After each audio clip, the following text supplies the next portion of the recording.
Kebetulan memang Badan Litbang karena punya unit kerja kurang lebih 65, kita punya Balai Penelitian Rempah Obat, kita sudah punya koleksi terkait dengan itu. Jadi jahe-jahean, kunyit-kunyit dan sebagainya itu kita punya tanamannya dan ada kebun percobaannya memang, dan kita sudah melakukan itu.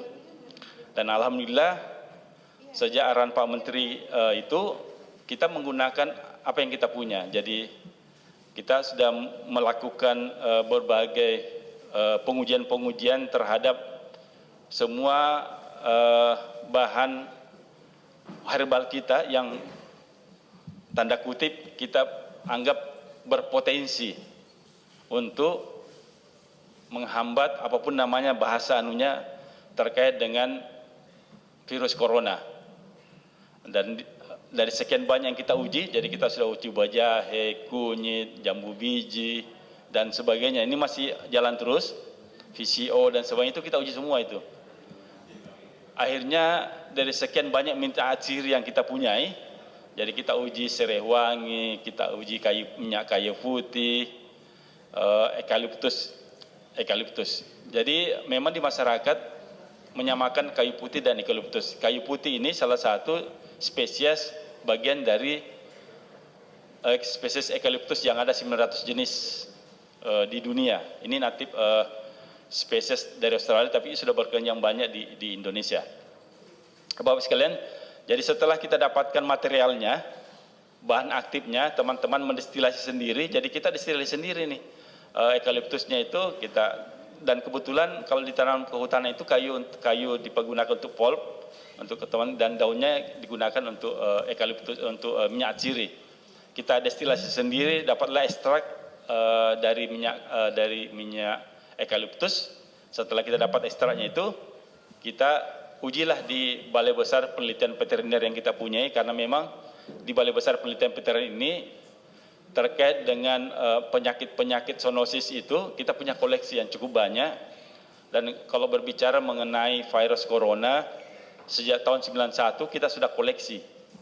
Jadi penelitian terkait dengan ini memang sudah cukup lama, dan oleh karena itu kenapa tahun 2006 kita sudah menghasilkan flu burung ya, vaksin flu burung, dan ini salah satunya Ibu Dr. Indi ini peneliti utama virologi biomolekuler, salah satu penemu vaksin flu burung, dan ini berkembang terus beberapa tahun dan kita update terus karena punya strain yang terus berkembang. Nah, setelah kita tahu berapa dosis yang bisa efektif berpotensi untuk membunuh virus corona, termasuk avian influenza H5N1 dan influenza biasa. Ini kita formulakan dalam suatu bentuk formula. Jadilah beberapa formula yang alhamdulillah ini roll on ini sudah mendapat izin edar dari BPOM, dan inhaler ini juga sudah dapat izin edar dari BPOM, dan ini sementara diproduksi massal. Kita punya juga yang di ruangan di meja itu, ini diffuser.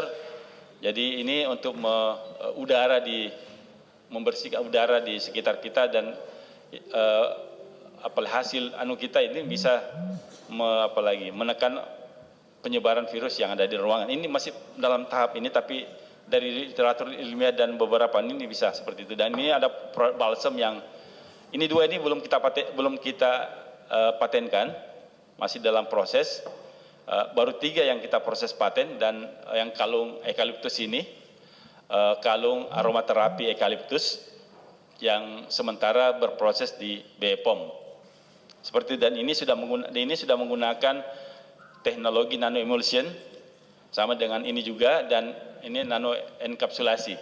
Jadi kalung ini memang berbeda dengan kalung yang biasa. Ini masih perdebatannya, terserah. Tetapi secara isinya ini sama dengan isinya yang ini. Jadi isi kalung aromaterapi eukaliptus ini sama dengan yang ada di roll-on, sama dengan yang ini. Seperti itu mekanisme kerjanya, Bapak sekalian.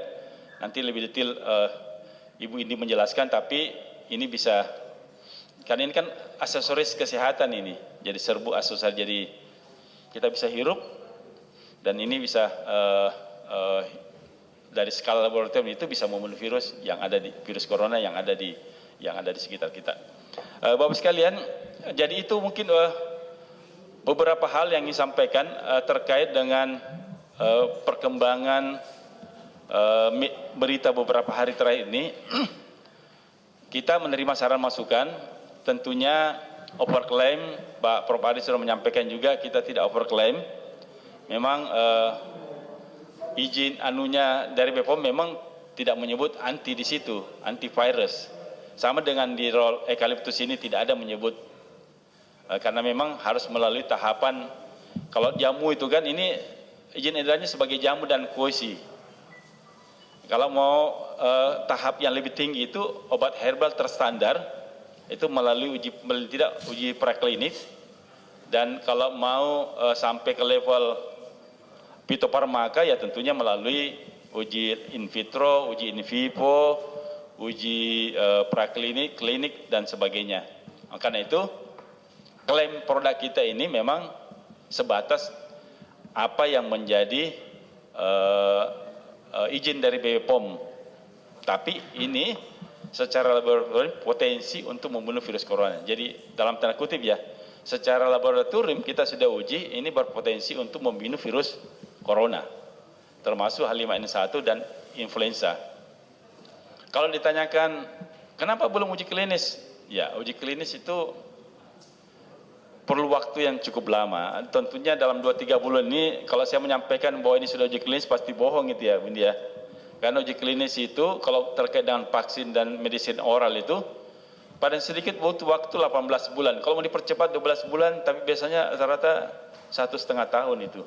Itu fase 1, fase 2. Oleh karena itu kenapa beberapa dunia ini semua masih berikhtiar untuk mencari vaksin apapun namanya, obat apapun namanya itu untuk kita melawan COVID-19 ini.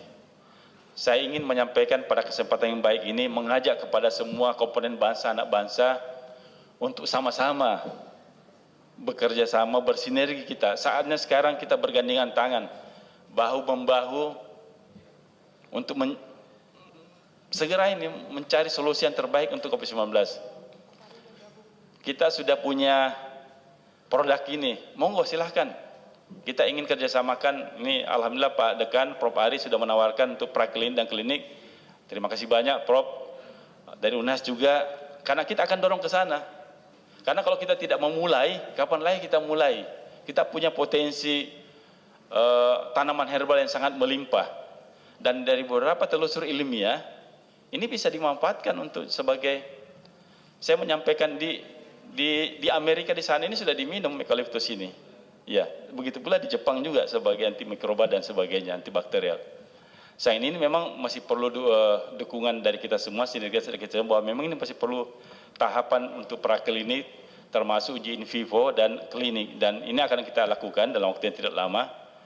Mudah-mudahan Prof Ari, Fakultas Kedokteran UI, bisa kita sama-sama menuntaskan ini, menuntaskan hasil riset ini, tentunya dengan melibatkan, kita terbuka untuk melibatkan semua komponen anak bangsa, siapa saja yang punya kompetensi untuk sama-sama menyelesaikan apa yang kita sudah mulai ini.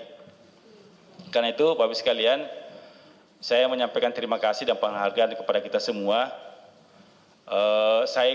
Kita tidak usah berpolemik, saya tidak ingin berpolemik, yang salah kita luruskan, kita sama-sama perbaiki, dan saya welcome kritik, masukan, saran, menerima semua yang harus kita perbaiki, karena seperti itulah bangsa yang besar, itulah bangsa yang menghargai produk anak bangsanya sendiri.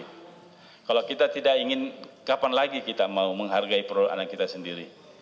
Tidak ada sesuatu yang besar kalau tidak mulai dari kecil, dan tidak ada sesuatu yang sempurna tanpa melalui tahapan-tahapan. Pasti, apalagi ini penelitian yang sangat-sangat awal sekali, baru 2-3 bulan ini. Tapi ini sudah memberikan informasi kepada, ini ada peluang eukaliptus ini dimanfaatkan sebagai potensi untuk menekan perkembangan corona. Saya tidak mengklaim COVID-19, karena kita tidak menguji kepada COVID-19, kita hanya menguji kepada corona model. Karena kita punya alpha corona, kita punya beta corona, kita punya gamma corona, ada sebenarnya delta corona, dan COVID-19 ini, SARS-CoV ini bagian dari beta corona. Seperti itu Bapak sekalian. Itu mungkin Bapak sekalian, makasih atas kehadiran kita semua. Kalau ada